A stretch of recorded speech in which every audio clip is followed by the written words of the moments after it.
Pero entonces ya puedo compartir, vamos a ver si puedo compartir. Sí, ahora sí puedo compartir. Voy a compartirlo. Mm,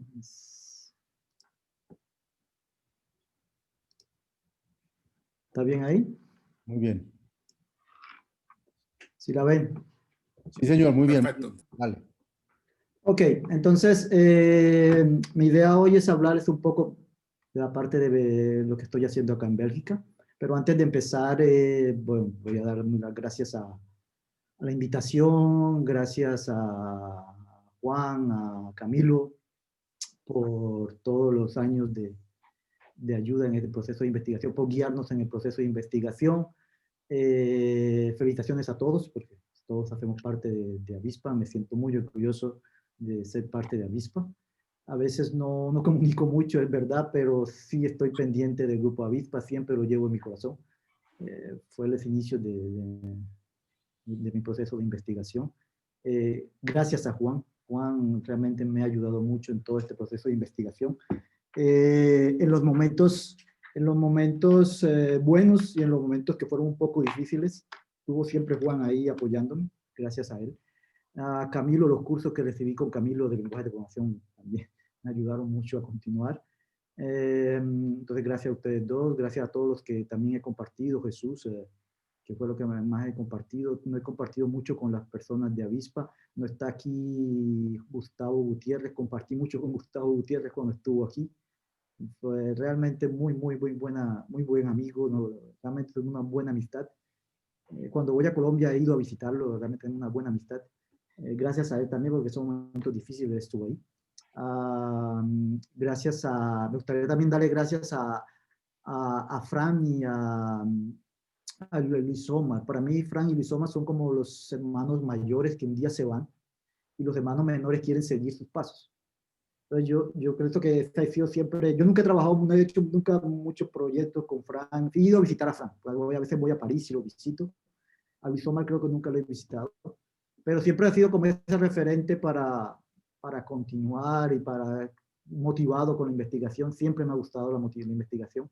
Entonces, siempre he tenido referente a Fran y a Luis Omar como esos hermanos mayores con uno desea seguir sus pasos. Entonces, yo pienso que son realmente dos personas que han sido muy importantes para el grupo, porque yo creo que muchos de nosotros, gracias a ellos, fue que hemos podido venir acá a Europa y continuar. Entonces, muchas gracias y nuevamente muchas gracias por esta invitación y espero que sean no solamente 25, sino 50 años que podamos celebrar. ¿Ok? Bueno, entonces la idea mía es presentar un poco lo que estoy trabajando. Tengo dos presentaciones, espero poder hacer las dos. Una parte que voy a hacer ahora es un poco lo que hacemos de proyectos de investigación, donde participo, donde estoy del grupo, a veces participo, a veces estoy ahí y doy la mano un poco, trabajando con muchachos que vienen. Entonces voy a hacer la primera parte y la segunda parte que quisiera presentar y también otras diapositivas. Es muy corto, es la parte que también me interesa como investigación que estoy haciendo hace unos años, he estado haciendo poquito a poquito, dado que después de la docencia no es que te deje mucho tiempo realmente igual que en Colombia, no te deja mucho tiempo para investigar. Entonces, voy haciendo poco a poco esa parte de mi investigación. ¿Ok? Entonces, aquí voy a hablar de los sistemas críticos, de sistemas de tiempo temporizados críticos, y qué hay que hacer, cómo todo el mundo tiene que verificar, por qué uno tiene que verificar. Y voy a mostrarles unas herramientas, voy a hablarles de dos herramientas, especialmente un poquito de dos herramientas que utilizamos, que nosotros hemos utilizado para estos tipos de sistemas. Okay. Entonces, pero entonces antes de comenzar, porque no me conocen, bueno que muchos no me conocen muy bien, yo nací aquí en Montería, sí, Montería, Córdoba, soy costeño, me gusta el vallenato, pero también me gusta la música clásica. Yo veo que Camilo atrás, él tiene a Bach, a Schumann, también escucho música clásica, Camilo. Yo vi en la imagen que tenías toco el acordeón. Entonces he aprendido a tocar el acordeón acá en Bélgica, pero toco no solamente música vallenata, es más otros tipos de música francesa. Entonces, eso he aprendido, Camilo. También me gusta mucho la música. Y me fui a Cali, hice hice mi universidad en Cali, mi pregrado en Cali. Y al principio empecé a trabajar con, no sé si muchos conocen, de pronto en el grupo, con la profesora Marta Millán. Empecé primero con Marta Millán, hice unos trabajos con Marta Millán. Y por allá en el 2003, Juan cuando yo terminaba mi pregrado, Juan me dio la posibilidad de trabajar como profesor asistente de la Universidad del Valle. Me dijo, bueno, hay un puesto y hay la posibilidad de que investigues un 30%, creo que era así, no sé, Juan si tiene más, y un 70% clase. Entonces ese 30% era de investigación. Y yo empecé, como dijo Carlos Solarte esta mañana, yo también empecé con los XRI. Y una de las primeras cosas que me colocaron fue a leer cuál era el sistema de float de XRI y entender por qué cómo era que hacían el trabajo. Entonces me tocó ir al código, entender, y creo que hice una presentación, pero fue un poquito complicado al comienzo, porque era la primera vez que trabajaba con eso y me tocó leer código por una semana entendiendo cómo era que lo trabajaban abajo. Creo que era en OZ en ese momento, no me acuerdo muy bien los XRI, no me acuerdo muy bien, pero bueno, eso era uno de los primeros trabajos que me puso Juan diciendo para que empezara. Y después Juan me propuso hacer una herramienta, porque el 2005 era el congreso de Clay en Cali. Y Juan quería hacer una herramienta que pudiera asignar artículos a evaluadores y que utilizando la programación por restricción. Y ahí empecé a trabajar sobre eso y ahí salió una herramienta que se llama Crear. No sé si Juan lo sigue utilizando, si todavía así existe. Y esa herramienta, la gran ventaja de esa herramienta, bueno, ese trabajo también lo hice con Jesús Aranda, y esta herramienta nos dio la posibilidad de escribir 3 artículos, que fue algo increíble. Un artículo que fue para la revista de la Universidad del Valle, un artículo para el CLEI de 2004 y un artículo para Bélgica, que fue el congreso en Bélgica de Mozart.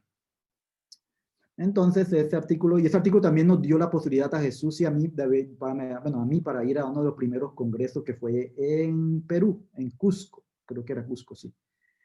Y para contar todo el mundo ha contado anécdotas, mi pequeña anécdota sobre eso es que la universidad nos consiguió el dinero, poquito dinero, y pagaron el viaje para ir el primer avión, primera vez de avión de mi vida también, y nos dio la posibilidad de ir, no con muchos recursos. Pero nos pagaron el tiquete, pero el vuelo llegaba a las 6 de la tarde a Lima. Y nos tocaba el otro vuelo el otro día a las 7, 8 de la mañana. Pero no teníamos mucho dinero, entonces nosotros salimos afuera con Jesús a preguntar si podíamos coger un taxi. El taxi costaba $20 en ese tiempo, entonces $20 más del hotel. Nosotros decíamos, no tenemos mucho dinero para eso. Pues vamos a intentar dormir aquí. Entonces intentamos dormir en el aeropuerto. Pero el problema es que el aeropuerto en esa época lo estaban reconstruyendo, entonces no había nada. Entonces todo el mundo, para poder dormir, la única forma que yo hice fue que yo me senté sobre una silla de ruedas de las personas que llegan al aeropuerto. Yo dormí un tiempo en la silla de ruedas y yo sé que yo alzaba la cabeza y yo miraba a Jesús al lado y Jesús me decía, párate. Yo decía, no, pero es que estoy cansado, yo quiero seguir durmiendo. Porque la gente me miraba como, ¿pero qué hace ahí en la silla de ruedas? Después logramos encontrar abajo de una escalera, pudimos dormir con unos papeles periódicos en el suelo. Y a eso de las 5 de la mañana llega Juan y llega Camilo, llegan del vuelo de Colombia. Entonces Juan nos dice, ¿todo bien? ¿Durmieron bien? Y nosotros con unos ojos sin dormir y sin nada. Nosotros, no, nada. Pero bueno, esta fue de historias simpáticas. También me acuerdo de la invitación de Camilo a la comida esa vez. Esa fue la primera vez que comí una comida muy típica de Perú, que se llama el chupe de camarones. No he podido olvidar, siempre he querido volver en mi vida a comer la sopa del chupe de camarón y no he podido encontrarla en ninguna parte. Entonces, Camilo nos invitó, fue Camilo que pagó esa vez, gracias Camilo, nuevamente. Y 2 horas antes del vuelo, yo me acuerdo tanto que yo le dije a Jesús, no, yo no me voy de aquí si no me vuelvo a comer una sopa de chupe de camarón. Entonces yo me fui 2 horas antes del vuelo, salí para el restaurante donde estuvimos, comí el chupe de camarón y regresé al aeropuerto, porque realmente me gustó mucho. Bueno, esas son pequeñas anécdotas, ¿ok? James, eso fue, qué pena, eso fue en Arequipa. Ah, se juega Arequipa, ya no fue. Arequipa, sí, muchas gracias al profe Juan Francisco y Camilo, que fue nuestro primer viaje académico de esa forma. Y bueno, qué pena por interrumpirte, pero pues también quería aprovechar. Sí, sí, no, Bueno, está sigue, bien. por favor, James, qué pena. Gracias, gracias. Bueno, para continuar, entonces, Bélgica, porque muchos conocen Luis Omar, y bueno, ya vivió mucho acá en Bélgica.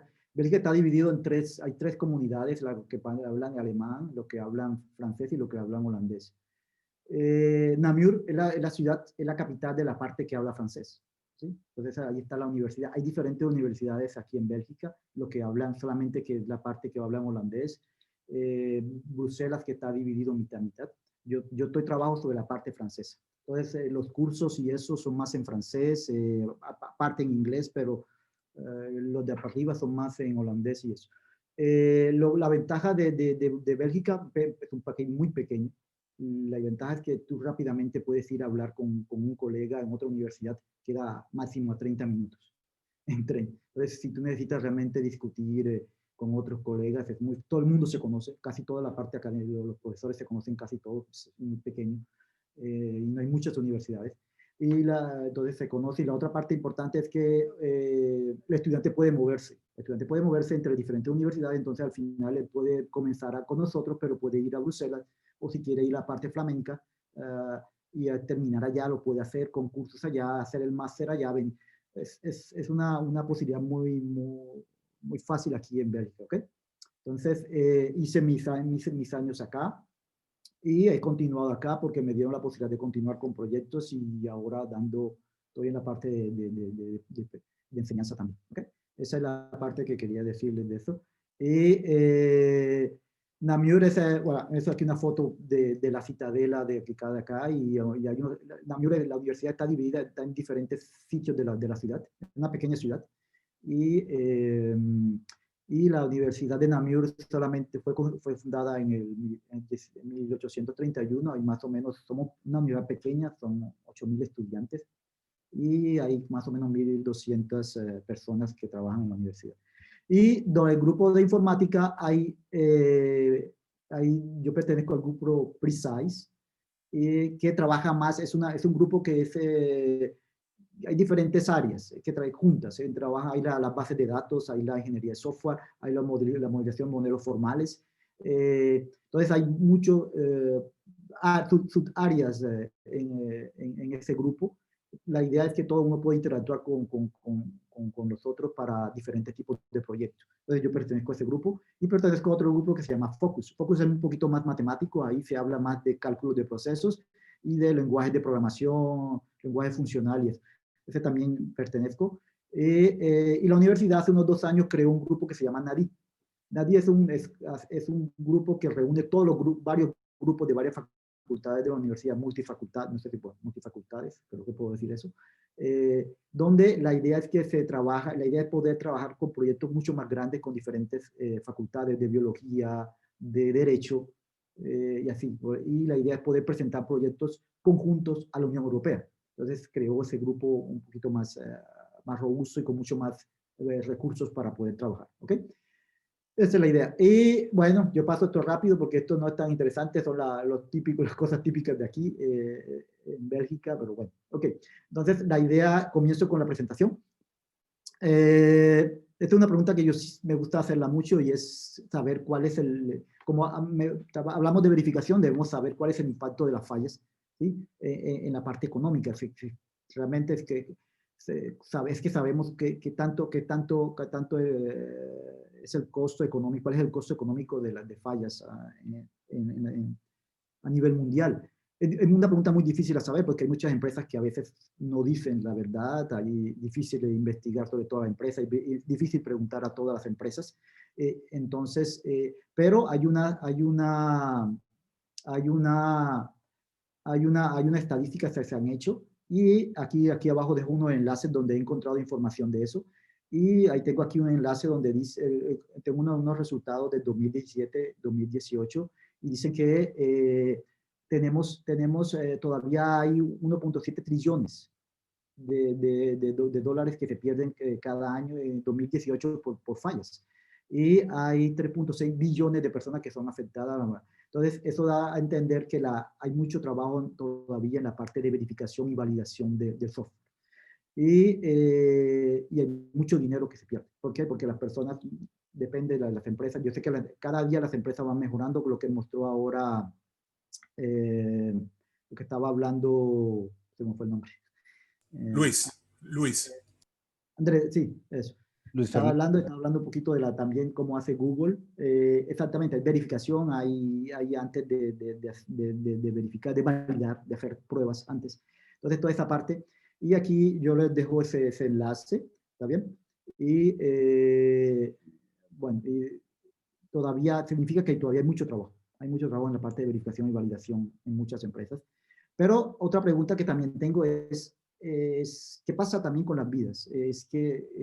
¿Cuál es el impacto qué tipo de catástrofe hay debido a fallas en el software a nivel ambiental o a nivel de personas que fallecen por fallos en algunas software o en algunas componentes electrónicos, perdón? ¿Cómo podemos contar eso también? Entonces, ese también es un difícil saber, de pronto, como por accidentes aéreos, catástrofes de helicópteros, por los componentes que hay en los carros, toda esa parte, hay también, ¿cómo podemos medir eso? Entonces, me puse a investigar un poco y encontré que en Estados Unidos hicieron un poco el cálculo, pero solamente en Estados Unidos, no he encontrado un cálculo más general, y dicen que hay más en el 2018 había más de 5.000 vidas humanas que se perdieron bueno, no solamente se perdieron, hubieron también lesiones personales, debido a problemas de fallo de software. Entonces, pero las estadísticas, repito, no sé si son completamente 100%, muy difícil saber, ¿ok? Eso me lleva a la idea de la presentación, y es que acá trabajamos con los sistemas embebidos. Entonces, podemos saber como, pues, la mayoría de las personas aquí ya imagino ya saben qué son los sistemas embebidos, entonces lo podemos ver como sistemas electrónicos que tienen una función dedicada, una función, y en ese componente electrónico nosotros instalamos software, instalamos programas. Y muchas veces esos sistemas embebidos están embebidos en sistemas mucho más grandes.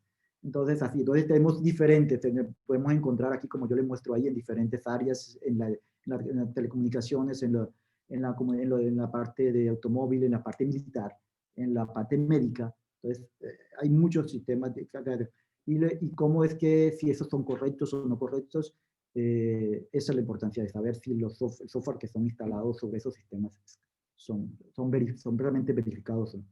Entonces, yo aquí les presento esta gráfica.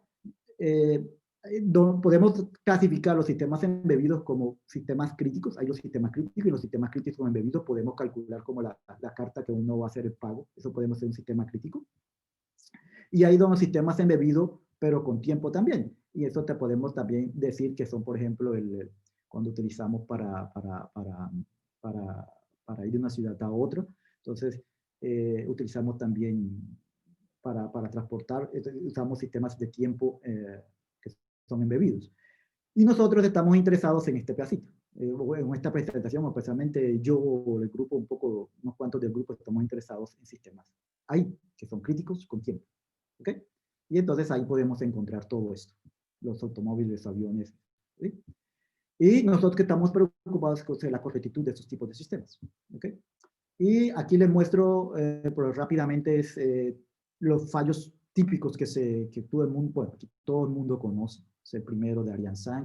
Hay el vuelo que pasó en Estados Unidos en el 2009.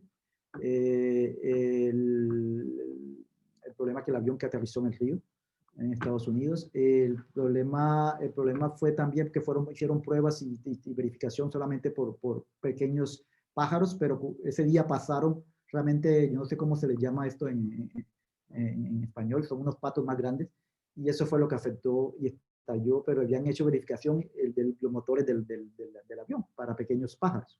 Pero lastimosamente hubo una emigración en ese momento de ese tipo de pájaros más grandes, y eso no habían hecho verificación, y eso hizo que los dos motores estallaran. Bueno, y también eso tiende a estar relacionado con sistemas críticos. Y hay también el problema de misiles que pasó en Estados Unidos, fue una de las, no sé fue cuál sitio, fue uno del Golfo Pérsico, y hubo un problema de misil que fue lanzado por un problema de reloj. ¿Sí? Entonces, esos son problemas típicos. Entonces, ¿por qué la verificación formal? Entonces, en la verificación formal hay pruebas matemáticas. Estoy hablando muy generalmente para no entrar en detalles de cosas formales y matemáticas, pero sabiendo que de pronto hay públicos diferentes. Entonces, son conceptos matemáticos y esos conceptos de la verificación formal consiste de 3 etapas: la modelización, la especificación y la verificación. ¿Sí? Esas 7 etapas hacen parte de la parte de verificación formal. ¿Ok? Y para esa verificación hay diferentes técnicas que uno puede utilizar. Hay el probador de teoremas, que creo que hablaron, Carlos hoy hablaron un poco esta mañana, han hablado ayer. Model checking, la verificación que es model checking. Hay el análisis estático, bueno, hay de las pruebas basadas en modelo. En este caso yo trabajo especialmente sobre la parte de model checking, ¿sí? Estoy trabajando sobre esa parte especialmente y eso es lo que vamos a hablar un poco ahora. Y entonces rápidamente el model checking. Entonces el model checking podemos ver como hay un sistema y hay una especificación. Con el gráfico que aquí, el sistema habló un poco Jaime ayer con la máquina café, que metes una moneda y te devuelve. Entonces ese es un sistema y hay unas especificaciones para el sistema diciéndole si la moneda es tanto y la persona unas ciertas especificaciones que se da para dar el café o no. Y esas especificaciones son dadas. Entonces, lo que hace Model Checking es, cogemos ese sistema y lo modelizamos, ¿sí? Utilizamos un modelo formal, normalmente, y ese modelo formal utilizamos básicamente sistemas de transición, autómatas, por ejemplo, sistemas de transición. Y a la especificación usamos una lógica formal. Ayer también hablaron de lógica formal y habló Julián de lógica formal un poco anoche, ya tarde.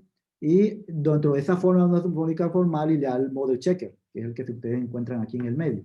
Entonces, ese model checker son los algoritmos, el algoritmo cargado de la verificación. Esa es la parte que doy. Y en la parte, ¿qué hacemos con eso? En la parte del ciclo de vida del software. Entonces nosotros estamos en esta parte de ahí, de la vida, del ciclo de vida del software, y en esa parte lo que uno puede utilizar antes de realmente implementar, antes de empezar la implementación, lo que uno puede hacer es realmente primero modelar, primero hacer una verificación formal, y cuando ya todo esté, podemos utilizar herramientas que nos generan automáticamente el código.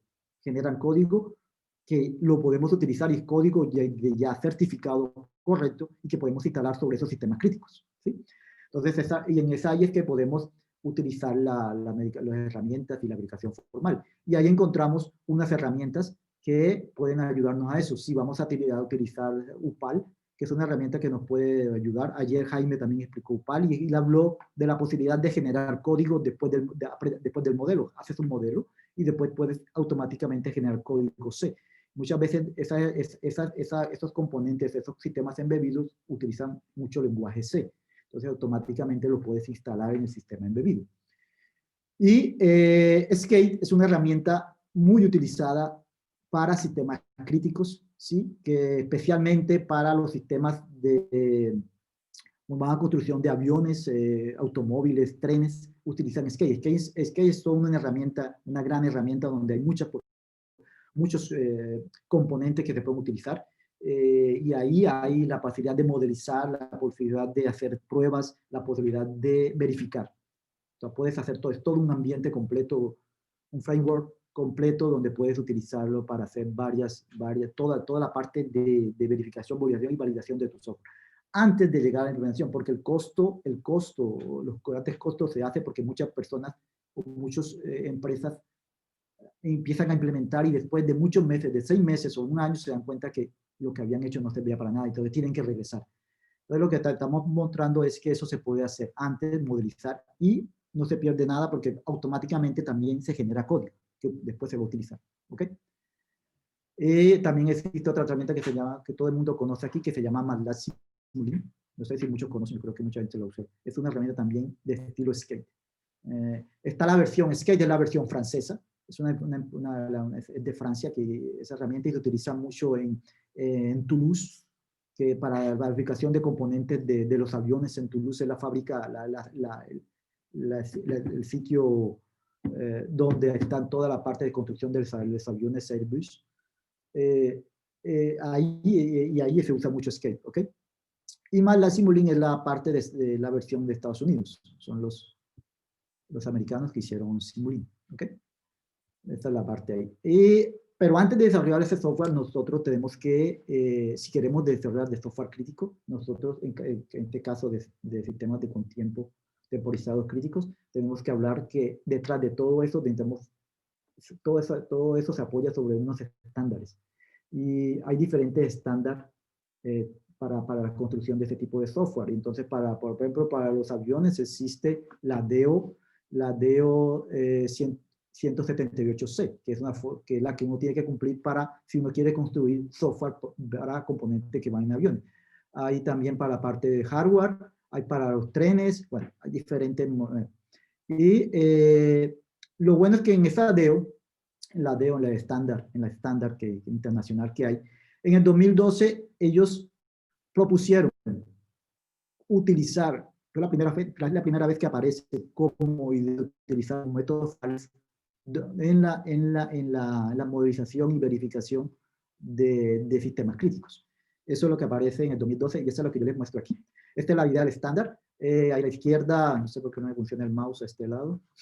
El mouse está para acá y no sé por qué no funciona este lado de la pantalla. Entonces, tenemos a la izquierda la DEO y aquí abajo, no sé si ustedes lo ven abajo, hay una que se llama la DEO 333, donde ellos ponen métodos formales como una posibilidad a utilizar. No la imponen, me dicen, es una buena idea utilizar esos métodos formales para la construcción de sistemas críticos. ¿Okay? Entonces, muchas empresas se han empezado a trabajar sobre ello porque dicen que la nueva estándar que van a salir en unos años, que dura más o menos 10 años, ya van a proponer como obligatorio de utilizar métodos formales realmente para la verificación. ¿Ok? Entonces, hay diferentes documentos a leer, hay muchos documentos, a veces no es muy claro, entonces uno tiene que ir a la DEO 330, 331, y para poder entender, porque muchas veces no es tan claro en la DEO 178C, entonces hay que ir a la otra. Entonces, bueno, esas son eso es lo que yo le quería decir por esa parte. Entonces, como nosotros estamos en la parte de métodos formales, la idea es que para poder modelizar, tenemos que usar modelos de tiempo. Y entonces aquí está lo que dice en esta diapositiva, que es lo que les estoy mostrando ahí. Están los sistemas que no tienen tiempo, como la lógica formal, Linear Temporal Logic, Computational Temporal Logic. Es la lógica que habló ayer Julián, habló un poco de ese estilo. Yo trabajo más en la parte donde hay tiempo. Entonces están los sistemas de transición con tiempo, los autómatas de tiempo temporizados. Hay también la red de Petri temporizadas. Bueno, hay álgebra de procesos también con tiempo. Pero no solamente hay la parte de los formalismos de modelización, también hay la parte lógica, el formalismo de lógica. Y también las lógicas fueron extendidas con tiempo y la parte computacional. Hay la lógica de Milner, que hablaron también ayer, no sé quién fue que habló de lógica de Milner, creo que fue también Julián. La lógica de Milner también fue extendida sin tiempo real y esa lógica yo la utilicé después, que yo les voy a presentar después la idea. ¿Ok? Pero entonces los sistemas de tiempo lo podemos dividir en dos partes, que son los sistemas de tiempo denso y los discretos. Yo trabajo con los sistemas de tiempo denso, o sea, con el tiempo real. Hay sistemas discretos en los discretos. Yo trabajo más en los otros, en los reales. ¿Sí? Y dentro de esos sistemas de tiempo podemos encontrar que hay diferentes modelos donde el reloj es implícito, como el estadio autómata significa implícito, que lo podemos manipular. Y los sistemas que no son implícitos, donde el reloj no se puede manipular. Entonces ahí está Lustre, que es un lenguaje de programación muy conocido, muy bonito. Y Lustre fue la base para Skate, fue el lenguaje que dio la base a Skate. y Simulink. Entonces son lenguajes donde no puedes manipular el reloj. ¿Okay? Bueno, y entonces yo les explico rápidamente lo que es la estadía autómata. Ya Jaime lo explicó muy bien ayer, entonces no creo que voy a explicar más esa parte. Jaime pasó por ahí.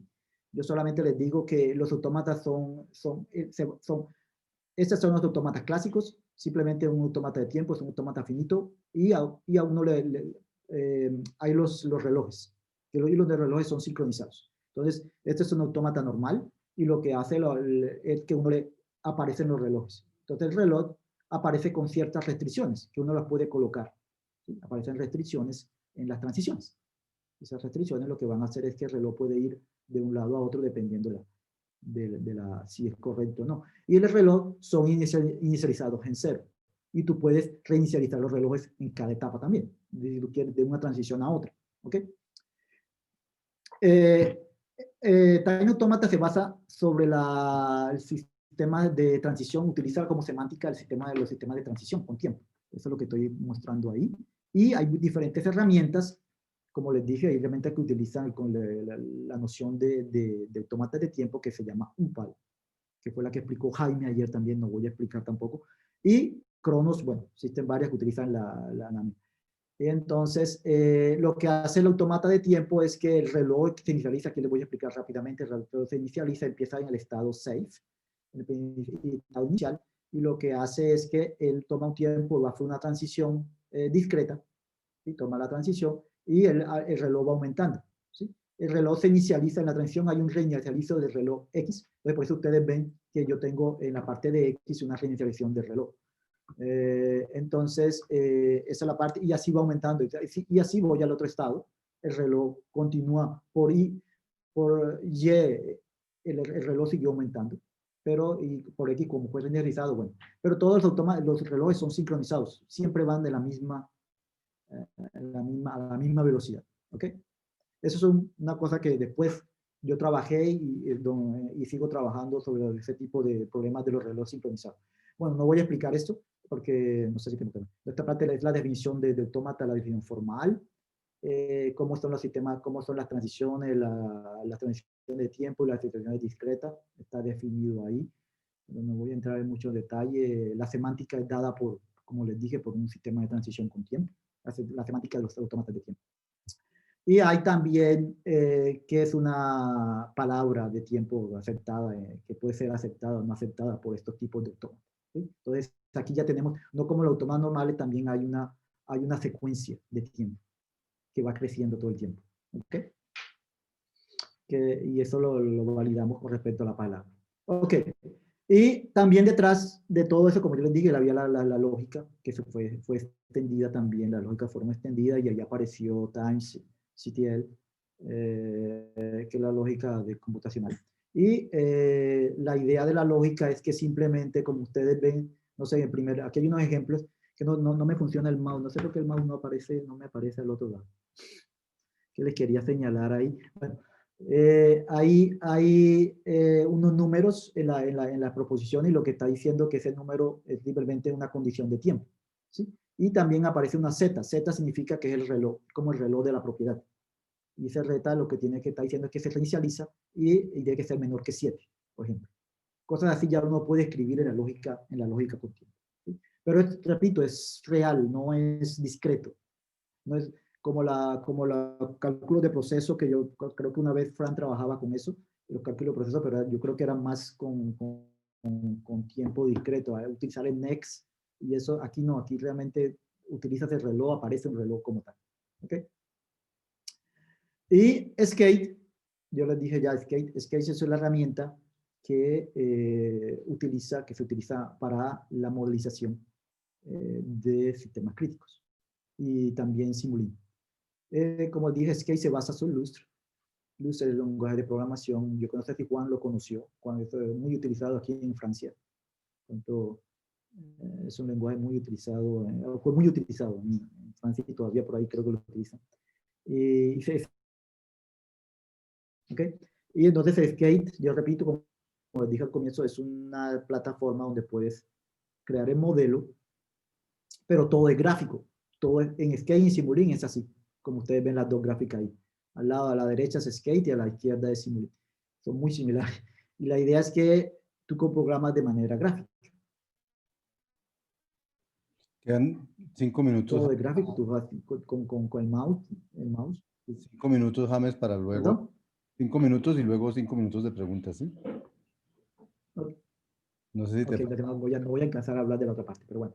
Entonces, exactamente, ya voy a terminar. Y ese es Skate y automáticamente genera código para que uno va a instalar en la máquina o en el sistema automáticamente. Es que, bueno, los proyectos que hemos trabajado, he trabajado en un proyecto que fue The Dance, fue un proyecto con la parte militar aquí en Bélgica y una parte es unas empresas también que generan componentes para helicópteros.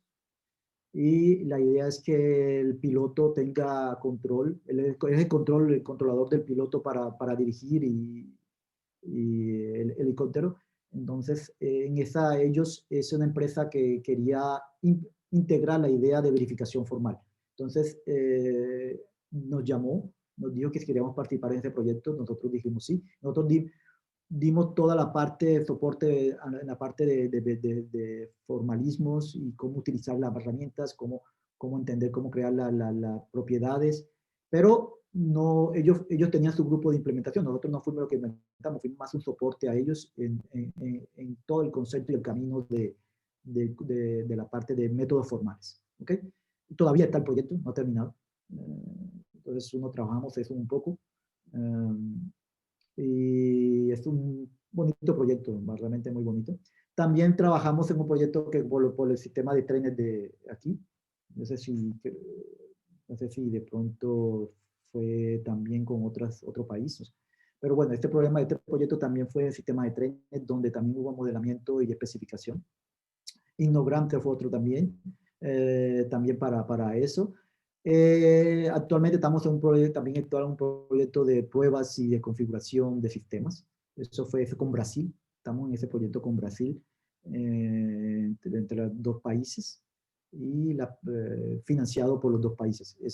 Y también había, bueno, otros proyectos antiguos. Hay un proyecto que utiliza la verificación en el sistema de Machine Learning, inteligencia artificial.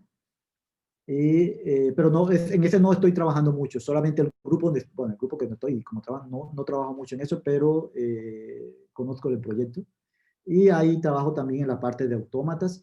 Y después también hemos trabajado esta parte que yo lo dejo al final, es porque yo un tiempo trabajé sobre sistemas, no tiene tanta vez con sistemas críticos, pero sí tiene que ver con formalismos, y fue para sistemas en hospitales, para ayudar a los médicos en diagnosticar y encontrar cáncer en imágenes.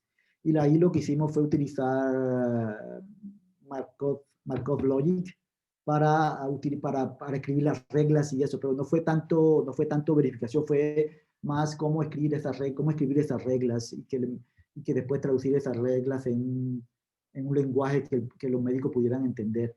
Entonces trabajamos mucho con esos tres tipos de proyectos ahí, sobre diferentes tipos de problemas en la parte médica, ¿ok? Se trabajé por varios años. Siempre, como digo, hay unos muchachos que trabajan, yo participo en el proyecto, estoy ahí al lado, salen artículos y salen eso. Y esta parte que es muy interesante, que quería hablar, era que en 2018 hicimos un acuerdo bilateral entre la Universidad del Valle y la Universidad de Namur. Fue Jesús conmigo que escribimos un proyecto y las universidades firmaron el acuerdo. Entonces, gracias a ese acuerdo, nosotros últimamente ya tenemos la posibilidad, en este momento tenemos la posibilidad de que estudiantes puedan venir acá. El próximo año normalmente va a venir un estudiante a finalizar su tesis de pregrado con nosotros, que va a trabajar sobre autómatas de tiempo y las pruebas, que está trabajando en este momento actualmente. Esperamos que él pueda venir este próximo año, si todo va bien. Y es gracias a ese convenio, hemos ganado eso, podemos seguir solicitando dinero para eso. Y hay muchas posibilidades también de becas y eso, si alguien quiera participar con nosotros. ¿Okay? Entonces, esta es la primera parte de la presentación. Yo iba a hacer otra parte, pero bueno, si no tengo tiempo, porque quería hacer la segunda parte, que es la parte que me interesa, que es la investigación, donde trabajo. Para terminar, Juan, es que el problema es que ustedes vieron que los autómatas de tiempo aquí, los relojes son sincronizados. El problema es que en la vida real no es verdad. Si tienes diferentes componentes que están distribuidos, no puedes decir que el reloj de ese componente allá va a la misma velocidad que el reloj de acá. Entonces, es una abstracción que se hizo. Entonces, no es verdad. Lo que yo he hecho y lo que estoy trabajando hace unos años es en cómo decir, cómo utilizar, en mi sistema los relojes no están sincronizados. Entonces yo creo todo un formalismo, para eso yo creo unos nuevos modelos, una nueva lógica, y también mi idea es que estamos haciendo en este momento es implementar un nuevo model checking. Ese nuevo model checking utilizaría ese concepto de relojes que sean así, porque si utilizamos el model checking que hay actual, realmente el parte del hecho, si usamos UPAL, estoy hablando de UPAL y eso, utilizas estos algoritmos así, habría que reimplementar unos algoritmos de model checking para ese tipo de sistemas donde los relojes no están sincronizados. Entonces la pregunta ahí sería, hay varias preguntas, pero una pregunta es que en estos sistemas no sincronizados, es que las propiedades se siguen cumpliendo que teníamos antes sobre los sistemas o esas propiedades ya no se cumplen. ¿Podemos verificar esas propiedades o no? Es que si a un momento un sistema no está sincronizado, es que puede generar una catástrofe o no. Sí, hay el algoritmo que sincroniza, yo sé, el algoritmo que sincroniza todo el tiempo, pero ese algoritmo de sincronizar también es costoso. Cada tiempo estar sincronizando, porque esos sistemas no son sincronizados, si usted los sincroniza en un momento, 2 minutos después o 3 segundos después ya están sincronizados otra vez. Entonces, yo trabajo con esa metodología y ese es mi área y hace tiempo estoy trabajando ahí. Entonces, si alguien está interesado, yo iba a presentar, tengo las diapositivas aquí, pero bueno, si alguien está interesado podemos hablar. Muchas gracias. Creo que bueno, muchas gracias. James. No sé si alguien tiene alguna pregunta, alguna inquietud. Bueno, yo sí tengo una pregunta muy, me disculpas de antemano, James. O sea, de todas maneras, era para confirmar. Creo que en tu última parte tú realmente confirmaste, pero quiero confirmar que estabas confirmando eso. Bueno, con respecto a expresividad del modelo de no sincronizado versus sincronizado, podemos decir que el no sincronizado cubre al sincronizado, o sea, todo lo que yo puedo expresar en el modelo no sincronizado, todo lo que yo puedo expresar en el sincronizado lo puedo expresar en el no sincronizado, porque como tú lo dijiste, realmente uno en los modelos no sincronizados tiene su mecanismo para sincronizar anyway.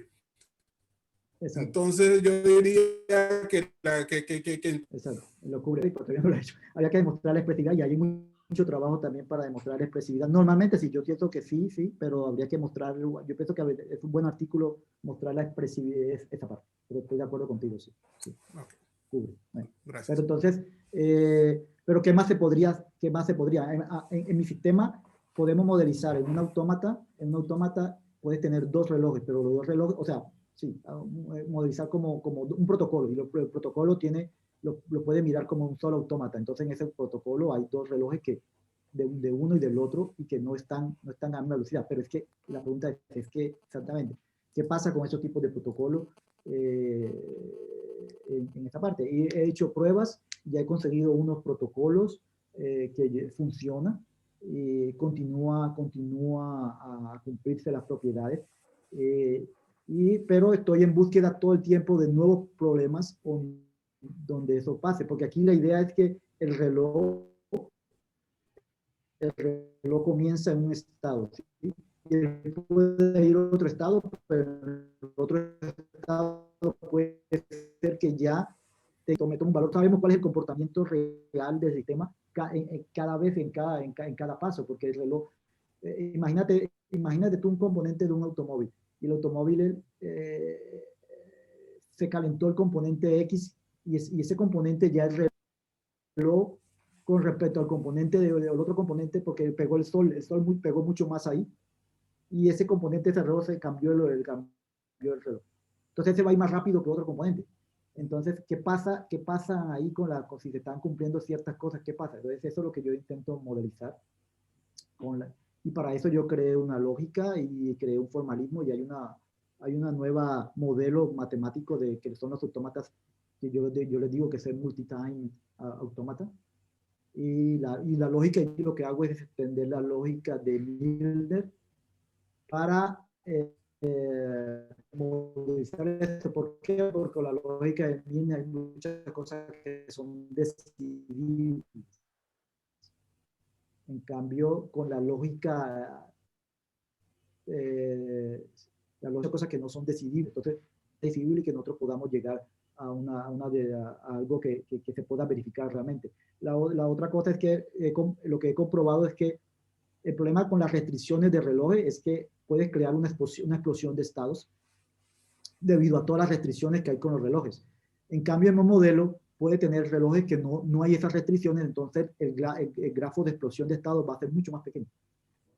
Es mucho más pequeño porque hay menos restricción entonces eso es lo que también he comprobado, y tenemos grafos mucho más pequeños que se llaman grafos de zona del autómata, y que favoriza eso también. También favoriza la composicionalidad, especialmente lo que estamos pensando es la composicionalidad de elementos, porque aquí puedes componer sin ningún problema de diferente, porque cuando tú haces la composición también tienes que hacer abstracción sobre relojes, cambiar los relojes o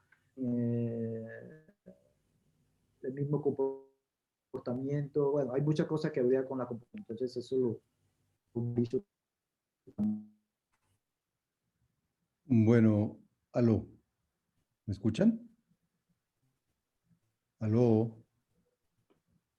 ¿me escuchan? Sí, muchas gracias. No sé si es claro. No, no tenemos tiempo, de pronto no. Sí, Juan Francisco, te escuchamos. No, James, muchísimas gracias. Aló. Sí, aló. James, muchísimas gracias, y terminamos allí, pues quedamos con más cafés y todavía hay